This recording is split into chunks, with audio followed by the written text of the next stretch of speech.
Iran একেবারে চূড়ান্তভাবে যুদ্ধ শুরু করেছে। তারা ঘোষণা দিয়েই বলেছিল যে যুদ্ধ অনেক বেশি জোরালো হবে এবং ইসরায়েল ও মধ্যপ্রাচ্য অঞ্চলে মার্কিন যত ঘাঁটি আছে তার প্রত্যেকটা ঘাঁটিতে ইতিহাসের সবচেয়ে বৃহত্তম হামলা হবে। এবং এই কথার ধারাবাহিকতায় আমরা গতকাল এবং আজকে দেখেছি যে ইসরায়েলে মানে ইরানের পক্ষ থেকে একেবারে ক্ষেপণাস্ত্র বৃষ্টি হয়েছে।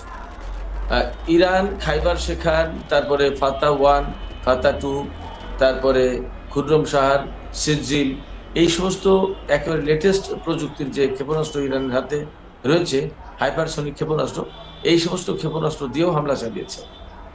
এবং আজকে বিকেল থেকে একটা গুঞ্জন ছড়িয়ে পড়েছে আইআরজিসির পক্ষ থেকে, ইরানের বিপ্লব গার্ড বাহিনী যেটা, তাদের পক্ষ থেকে বলা হয়েছে যে তারা ইসরায়েলের প্রধানমন্ত্রী বেনিয়ামিন নেতানিয়াহুর দপ্তর এবং বাসভবন আর এয়ারফোর্সের চিফের দপ্তর বা বাসভবন এই জায়গায় হামলা চালিয়েছে। এবং যেভাবে হামলা হয়েছে, তারা যদি সেখানে থেকে থাকেন তাহলে মারা যাওয়ার কথা এখনো নিশ্চিত করেনি, বাট মানে একটা গুঞ্জন চলছে যে এই লোক দুটো মারা গেছে।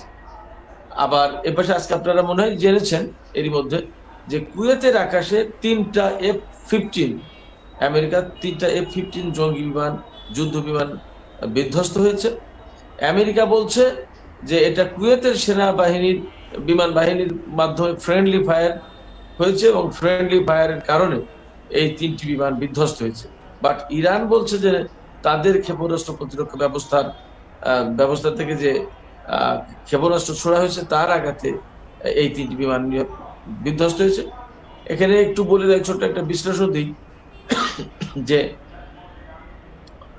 আমেরিকা ইরানের ক্ষেপণাস্ত্রের আঘাতে যদি আমেরিকার বিমান বিধ্বস্ত হয় তাহলে সহজে সেটা স্বীকার করতে চাইবে না টেকনিক্যাল কারণে। F-15 অত্যন্ত কার্যকর এবং খুবই আধুনিক প্রযুক্তির একটা বিমান। আমেরিকার হাতে যে 4টি বিমান খুব বিশ্বস্ত বিমান, সেই বিমানের ভেতরে F-15, F-18 Hornet, F-22 Raptor এবং F-35, এই 4টা বিমান খুবই বিশ্বস্ত এবং লেটেস্ট প্রযুক্তি। এই বিমানের ভেতরে F-35 যদি 3টা বিধ্বস্ত হয় ইরানের ক্ষেপণাস্ত্রের আঘাতে এবং এই কথা যদি স্বীকার করে, তাহলে আমেরিকার সমর কৌশল, সমর প্রযুক্তি, সমর অস্ত্র বা প্রতিরক্ষা সরঞ্জাম, এগুলোর আসলে কোনো মূল্য থাকে না, তার অস্ত্র বাজারে ধস নামবে। এমনিতেই তো ইরানের সাথে যুদ্ধ করতে গিয়ে হিমশিম খাচ্ছে ইসরায়েল এবং আমেরিকা, আমরা দেখতে পাচ্ছি। গত 12 জুনের 12 দিনের যুদ্ধের সময় আমরা তো দেখেছি ইরানে হামলা চালিয়েই সাথে সাথে যুদ্ধবিরতির জন্য চেষ্টা তদবির করেছে ডোনাল্ড ট্রাম্প।